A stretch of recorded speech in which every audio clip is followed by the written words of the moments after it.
குக்கர்லேயே எப்படி டேஸ்ட்டாக சிக்கன் பிரியாணி செய்யுதுன்னு பார்த்துடலாம். எண்ணெய் ஊற்றிட்டு சீரகம் சேர்த்துட்டு நம்ம கருவேப்பிலையும் இதில் ஆட் பண்ணிக்கணும். அது கூடவே வெத்தலை இலை நம்ம சேர்த்துக்கணும். இது ஒரு டிஃப்ரெண்ட்டான டேஸ்ட்டு கொடுக்கும். இது கூடவே நம்ம கொஞ்சம் ஆனியனும் ஆட் பண்ணிவிட்டு அதை நல்லா வதக்கிக்கோங்க.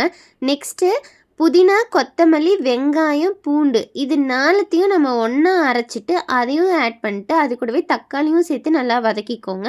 இப்போ டேஸ்ட்டுக்காக நம்ம கொஞ்சமாக நல்லெண்ணெய் ஆட் பண்ணிக்கலாம். இப்போ புதினா, கொத்தமல்லி கட் பண்ணி வச்சுருப்போம். அந்த கட் பண்ண புதினா, கொத்தமல்லி சேர்த்துட்டு உப்பு, மஞ்சள் தூள், மிளகாய் தூள், கரம் மசாலா இந்த 4 மசாலாவை ஆட் பண்ணிட்டு நல்லா வதக்கிக்கோங்க. நெக்ஸ்ட்டு நம்ம இதில் கறி ஆட் பண்ணிக்கணும். கறி ஆட் பண்ணிட்டு அது கூடவே கொஞ்சம் தயிர், ஃப்ரெஷ் க்ரீம் ஆட் பண்ணிக்கோங்க. ஃப்ரெஷ் க்ரீம் உங்களுக்கு தேவையான அளவு நீங்கள் ஆட் பண்ணிக்கலாம். நெக்ஸ்ட்டு இதை நல்லா மிக்ஸ் பண்ணிக்கணும். நல்லா வெந்ததுக்கு அப்புறமா தான் இதில் நம்ம மற்ற பொருள் சேர்க்கணும். இப்போ நம்ம இதை வெந்ததுக்கப்புறம் அரிசி ஆட் பண்ணிக்கலாம். அரிசிக்கு நீங்கள் கொஞ்சமாகவே தண்ணி வைங்க. இப்போ 1 கப் அரிசி போடுறீங்கன்னா அதுக்கு நீங்கள் 1.25 கப்பு தண்ணி வைங்க. அதுவே கரெக்டாக இருக்கும்.